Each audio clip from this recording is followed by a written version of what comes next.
मराठवाड्यातून ज्या लोकांना कुणबी प्रमाणपत्र काही मराठा समाज नेत्यांना देण्यात आले होते त्यातल्या 4 जणांचे प्रमाणपत्र अवैध ठरलेले आहे लोकप्रतिनिधींचे। त्यामुळे एकंदरीतच आता जरांगे पाटलांनी जे आंदोलन केलं होतं, सरकारनं सरसकट प्रमाणपत्र देण्याचं सांगितलं होतं, 4 जणांचे आणि आणखी शेकडो प्रमाणपत्र रद्द होण्याच्या मार्गावरती आहे। असे ओबीसी जात किंवा रिझर्वेशन हे कॉन्स्टिट्युशनल रिझर्वेशन आहे, हे संविधानाने दिलेला अधिकार आहे। लोकसंख्येच्या 50% 52% लोकसंख्या त्यावेळेस गृहीत धरून 27% रिझर्वेशन दिलं गेलं। त्यामध्ये एससीचं त्या प्रमाणात, एस टीचं त्या लोकसंख्येप्रमाणामध्ये 100% रिझर्वेशन, कारण तो अत्यंत गरीब आणि मागास समाज होता। आता जबरदस्तीनं हे जे काही चाललेलं आहे की आम्हाला सरसकट द्या, तर जरांगे पाटलांची इच्छा पूर्ण करण्यासाठी शासन झुकत आहे, प्रशासन झुकत आहे आणि त्यांची इच्छा पूर्ती होत आहे। पण कायद्याच्या चौकटीत बसेल तर ते ओबीसी ठरतील, कायद्यामध्ये बसत असेल, नियमात बसत असेल तर ओबीसी ठरतील। प्रमाणपत्र देऊन उपयोग नाही, तर त्यांची व्हॅलिडिटी पाहिजे आणि व्हॅलिडिटीला 1950च्या पूर्वीचे पुरावे पाहिजे, त्यांच्या संपूर्ण कुटुंबाची हिस्ट्री पाहिजे। आता ही दिलेली जबरदस्तीनं दिलेली जे काही प्रमाणपत्र आहे ते त्यामुळे या नियमात बसत नाहीत, म्हणून ते व्हॅलिडिटी होत नाही आहे। पर्यायानं कास्ट सर्टिफिकेटच्या आधारावर अनेकांनी तिकडे निवडणूक लढली, जिंकून आलेत, काही हरले असतील, त्यांचा वेळ गेला, सरकारचेही पैसे गेलेत आणि आज त्या जागा रिक्त व्हाव्या लागतील, रिक्त कराव्या लागतील स्थानिक स्वराज्य संस्थांमध्ये। आणि या जागा रिक्त झाल्या तर पुन्हा नव्यानं प्रक्रिया करावी लागेल, जसं नागपूर जिल्हा परिषदेमध्ये झालं होतं, तीच प्रक्रिया पुन्हा मराठवाड्यामध्ये या प्रमाणपत्राच्या रद्द झाल्यामुळे होईल। आणि मी खात्रीनं सांगेल, जरांगे पाटील त्यांच्या समाजासाठी लढतायत, त्याबद्दल आमचा आक्षेप नाही। त्यांनी आपल्या समाजासाठी लढलं पाहिजे, पण ते अशा पद्धतीनं जर जात प्रमाणपत्र रद्द होत असतील, व्हॅलिडिटी मिळत नसेल, तर मग ते नियमबाह्य काम सरकारने का करावं, कशासाठी झुकून करावं, कोणाच्या दबावामुळे करावं, हे सरकारने ठरवलं पाहिजे। कायद्यापेक्षा कोणीही व्यक्ती मोठा नाही, संविधानापेक्षा कोणीही व्यक्ती मोठा नाही। त्यामुळे फडणवीस सरकारने कायद्याच्या चौकटीत राहून कार्यवाही करावी आणि प्रमाणपत्र द्यावेत, अशी आमची त्यांच्याकडे मागणी असणार आहे। पुण्यामध्ये माळशेज घाट मध्ये 1500 मेगावॉटचा एक वीज प्रकल्प होतोय, तो अदानीला देण्यात आलेला आहे आणि मग त्यामुळे मुरबाड असेल किंवा जुन्नर दोन्ही बाजूच्या तालुक्यात 89 गाव आहे ते बाधित होत आहेत, विरोध सुरू झाला। असं हे अदानी जिथे बोट ठेवेल तिथे तो प्रोजेक्ट उभा होईल। अदानी बोले मोदीजी चाले, अशीच आत्ता देशाची परिस्थिती आहे। त्यामुळे अदानीजी बोले तर महाराष्ट्र सरकारही चाले, कारण वरून आदेश आल्यावर यांना काहीच करता येत नाही। हे 1000 पोलीस लावतील, 5000 पोलीस लावतील आणि शेतकऱ्याच्या जमिनी बळजबरीनं घेतील। वीज प्रकल्पाला अदानी आता देशामध्ये नंबर 1 वर आहे। तो पाकिस्तानलाही वीज पुरवत आहे, बांगलादेशालाही वीज पुरवत आहे। पाणी भारताचा, जमीन भारताची आणि परदेशाची सेवा अधिक करत आहे। अधिक दरानं पैसे मिळत असतील आणि भारतामध्ये महाराष्ट्राबरोबरही त्याचा करार झाला आहे. आमच्याकडे वीज असताना आमचे वीज संच बंद पडतात आणि अतिरिक्त वीज आम्ही अदानीकडून घेतो. यामध्ये अदानींची आणि मोदीजींची मैत्री संबंध हे टिकवण्यासाठीच करावं लागतं असं त्याचा अर्थ होतो. आणि म्हणून पंतप्रधानांनी किंवा मुख्यमंत्र्यांनी शेतकऱ्यांच्या बळजबरीनं जमिनी घेऊन, शासकीय जमिनी देऊन या मोदीजींच्या घशात घालण्याचा आणि शेतकऱ्याला उद्ध्वस्त करण्याचा धंदा उचलला आहे, विळा उचलला आहे. आम्ही पण जाऊ त्या ठिकाणी आणि शेतकऱ्याच्या पाठीमागं खंबीरपणे उभं राहू.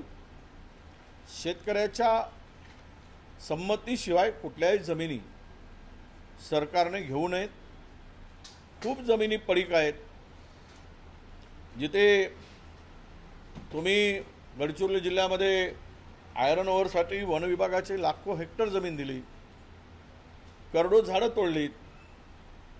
त्याप्रमाणे तुम्हाला एखादा प्रोजेक्ट राबवायचा असेल तर वन विभागाची जी झुडपी जंगलाची झाडं आहेत, जागा आहे, किंवा वन विभागाची पडीत जागा आहे, महसूल विभागाची पडीत जागा आहे, त्याचा वापर करा.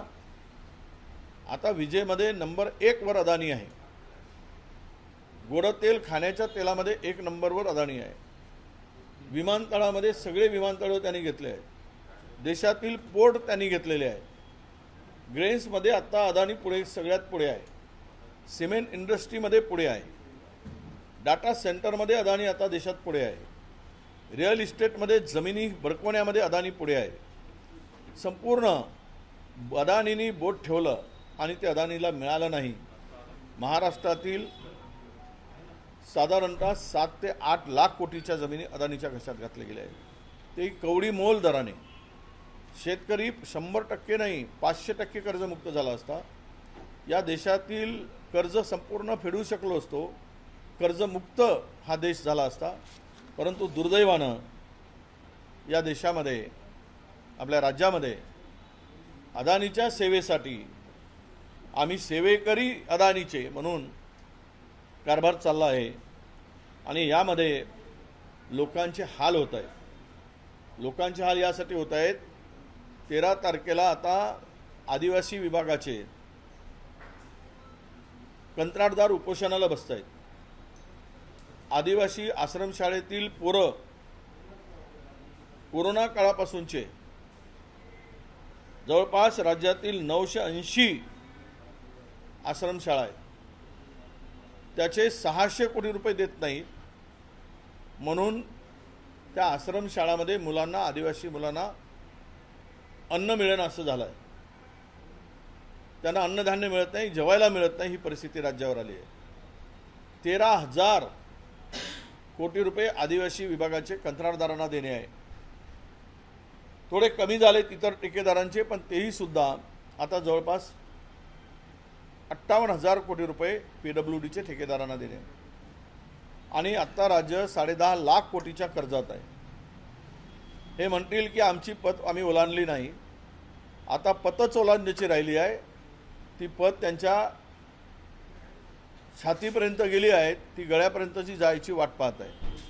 म्हणजे गळ्यापर्यंत गेली आहे, तोंडात जायची वाट पाहत आहे ती पत. आणि मग राज्य उजाडल्यावर हे म्हणतील आमचा काय दोष आहे. यामध्ये आखाती देशाचा दोष आहे, नेहरूजींचा दोष होता, ते इंदिराजीवर दोष देतील आणि गरज पडली तर महात्मा गांधीवरही दोष देतील. अशा प्रकारची मंडळी नाकर्तेपणा सिद्ध लपवण्यासाठी दुसऱ्यावर दोष देऊन मोकळे होती. म्हणून जो प्रकल्प अदानीचा होतोय त्याला आमचा पूर्णतः विरोध आहे.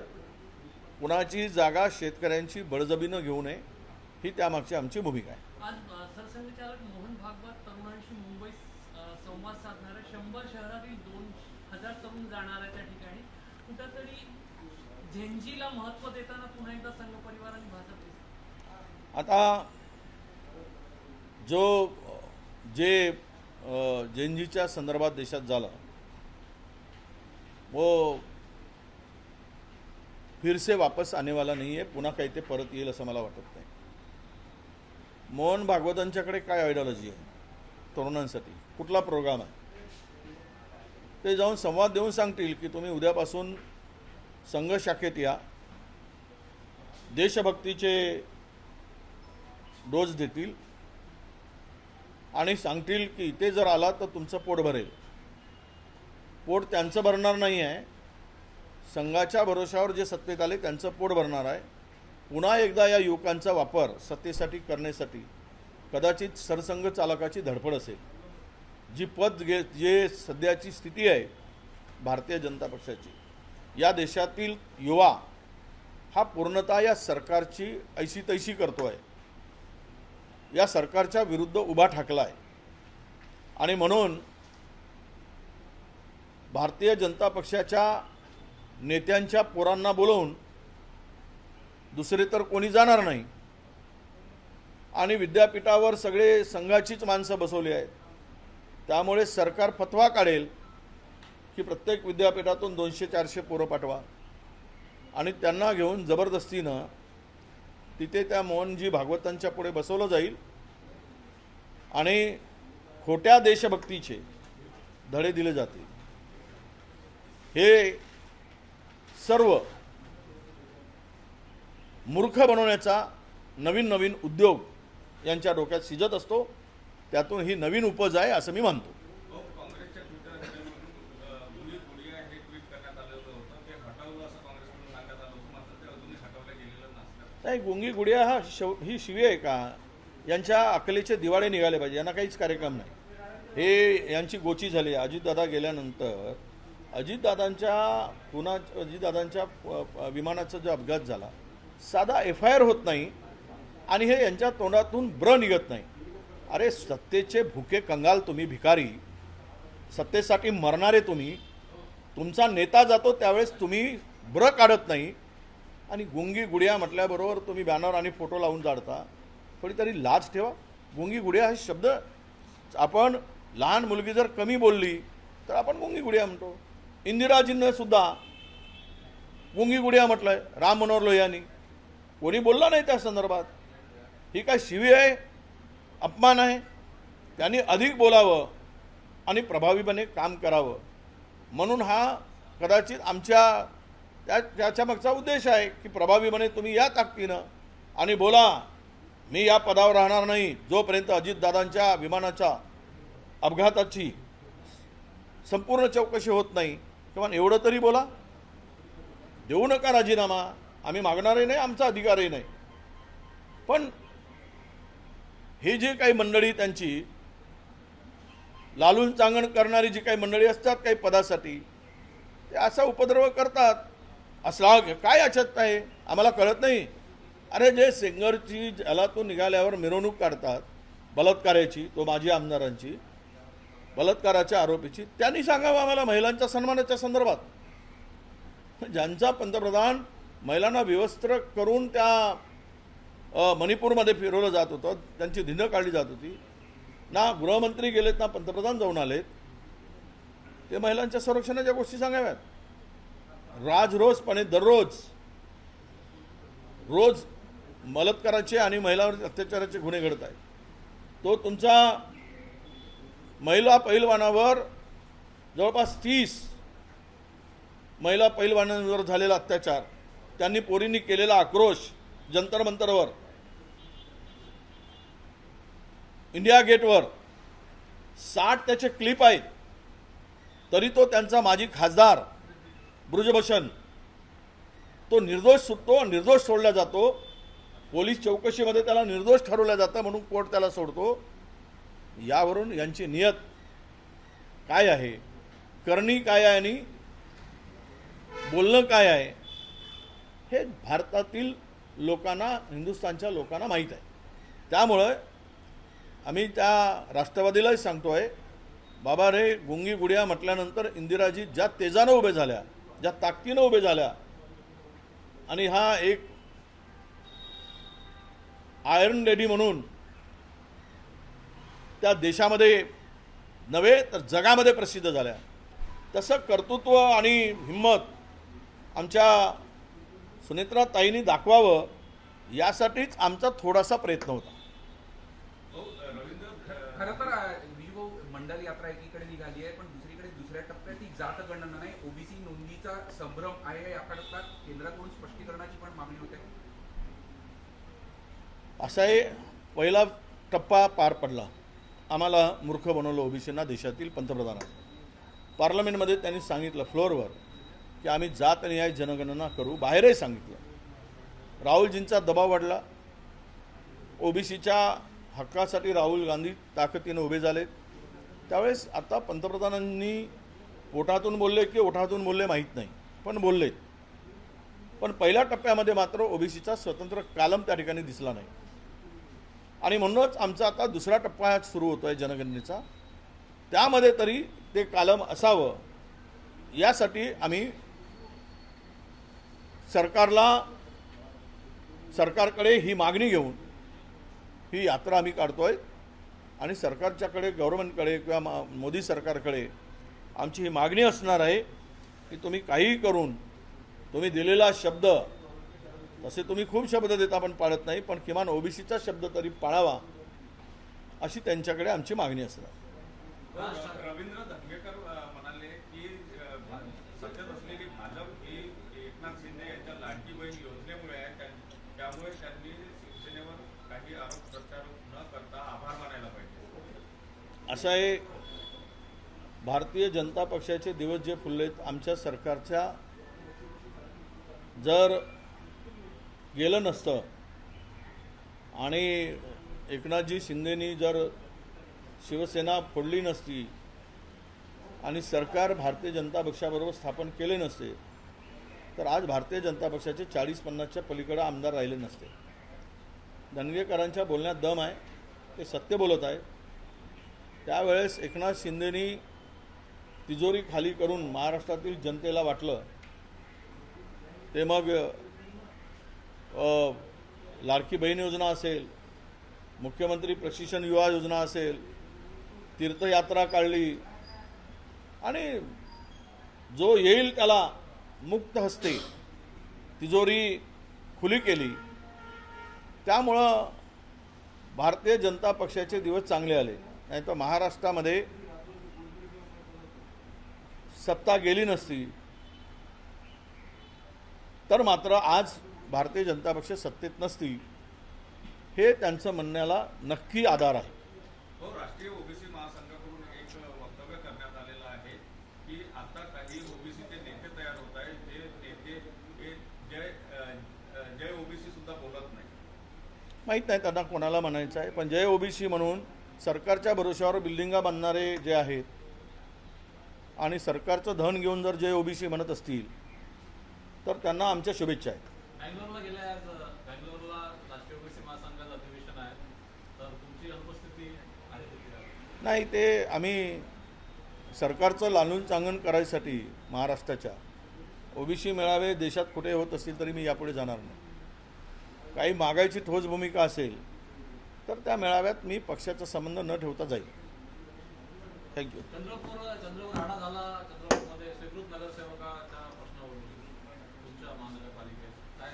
नाही, मला माहिती घेऊन सांग. ब्रह्मपुरीमध्ये इथेनॉल निर्मितीचं ते पाणी आहे ते सोडून त्रास आहे का? तुम्ही इथेनॉल निर्मिती क्षेत्रात आहात, इथेनॉलच्या कारखान्यामुळे जे प्रदूषण होतं त्याचा उपाय काय आहे?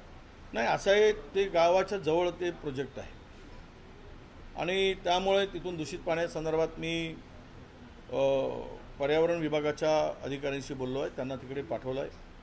लोकांना खूप त्रास होत आहे, त्याची घाण वास येत आहे, मच्छराचा, माशांचा खूप प्रादुर्भाव वाढला, त्यामुळे बिमारी वाढण्याची शक्यता आहे. गावालगत तो प्रोजेक्ट आहे, गावातून मधामध्ये एक नाला आहे आणि त्या नाल्याला जर पाणी सोडलं जातं तर ते नाल्यात पाणी न सोडता त्याचं शुद्धीकरण केलं पाहिजे. ते फिल्टर पॅन लावा किंवा STB लावा, काय करायचं ते करा, परंतु ते मी अधिकाऱ्यांना पाठवलं आहे. माझ्या मतदारसंघातला प्रश्न आहे, हे जो कोणी करत असेल त्याच्यावर कारवाई व्हावी यासाठी मी अधिकाऱ्यांना सांगितलं.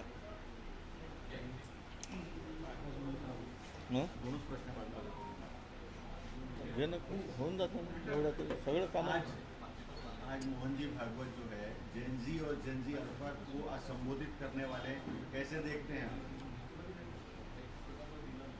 वो ऐसा है कि सब कुछ निकल जाने के बाद अब इनके पैर की मिट्टी हिल गई है, देश की सरकार की हो या आरएसएस की। अब इन लोगों को अभी उनकी याद आ रही है। जब ये बच्चा को रोजगार खत्म हो गया था देश में, बड़े पैमाने में बेरोजगारी बढ़ी थी, हाथ में काम नहीं था, शिक्षा व्यवस्था की पूरी ऐसी तैसी हो चुकी है, इसलिए शिक्षा व्यवस्था पर इन्होंने अगर ध्यान दिया रहता है तो आज ये स्थिति आती नहीं थी। इन लोगों ने देश को लूटने का काम किया। इन लोगों ने केवल बातें की और युवाओं के साथ में, भावनाओं के साथ में खिलवाड़ किया। इसीलिए अभी उनके पैर के तले की मट्टी खिसक रही है, इसीलिए उनको युवाओं की याद आ रही है। मैं क्या बताएंगे वहां जाकर मोहन जी, किस रोजगार की बात करेंगे? आरएसएस के हाथ में रोजगार है? अरे जो सरकारें इतने साल से बैठी है, उन्होंने रोजगार निर्मित के लिए, बच्चों के साथ में न्याय करने के लिए, हर कोई पेपर लीक हो रहा है पूरे हिंदुस्तान में, तब कुछ किया नहीं। अब ये भारतीय जनता पक्ष के नेताओं को बुलाकर ये लोग थोड़ा करेंगे, नेताओं के बच्चों को बुलाकर। अब क्या बताएंगे वहां पे? आप शाखा में आइए, यही बोलेंगे? देशभक्ति का पाठ पढ़ाएंगे तो इससे पेट भरने वाला है? देशभक्ति तो हिंदुस्तान के हर खून में है, नए से सिरे से बताने की जरूरत क्या है? यही बताने का है तो फिर आह्वान करें, बच्चों के साथ में रूबरू होने की जरूरत क्या है? और कौन देशभक्त नहीं है और कौन देशभक्त है, ये प्रमाण सिद्ध करने का अधिकार किसने उसको थोड़ी दिया है उनको। जो अंग्रेजों के, इनके विचारधारा के लोग पूर्वज अंग्रेजों के साथ में थे, इस देश के आज़ादी के विरोध में थे, वो लोग हमें बताएंगे आज़ादी और अपने देशभक्ति क्या होती है, राष्ट्र प्रेम क्या होता है। ये बताने के लिए हिंदू मुस्लिम करते रहो, ये बताते रहो, झूठा गुणगान गाते रहो। अब युवाओं को समझ में आया है कि ये सरकार, मोदी सरकार, ये हमारे भविष्य को दुरुस्त नहीं कर सकती। हमारे भविष्य के लिए ये सरकार हटाना ही जरूरी है। ये युवाओं की मानसिकता बैठी है, बनी है, इसलिए ये कुछ भी कहे तो कोई परिणाम होने वाला नहीं है।